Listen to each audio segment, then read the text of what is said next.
يخضعها الشفع مع الوتر. فسر رب الكون مداها، فضل زاد بفيض الذكر، من دون العام تجليها، أنجمها في كبد الشهر. الأربع معدودة حرم، تقع بقلب الإثنى عشر، من قام ليتلو ويصلي، من جاد بطوف والنحر. والجود يؤدى من بشر، والنفس ازدانت بالبشر. قسم لله لمن ينسى، ولمن زاغ وسكن الحجر.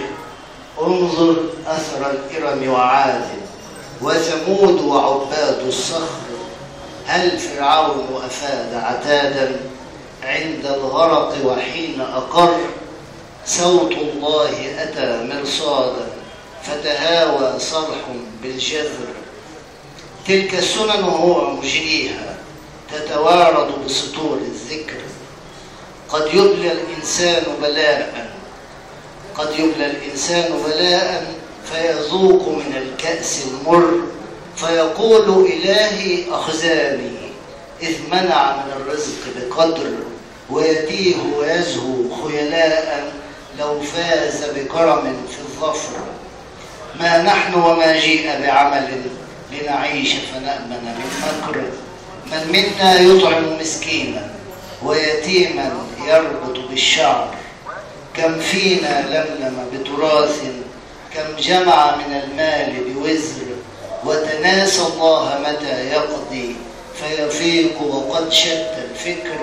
يتمنى أن يرجع يوما، يبدل فيه سنون العمر. صار إليه الندم سبيلا، والقدم يغوص إلى قبر. ما كان لواقع تبديلا، لا ترجو إذ قضي الأمر. فالنار تناديك خليلا، حين تراك فأين تفر. والجنة تهديك دليلا، يمضي بصراطك لتمر. لتفوز بأمن وأمان، وجنان تشرحك الصدر. فاعمل إذ شئت لميزان، والزم حد الله بصبر. شكرا جزيلا.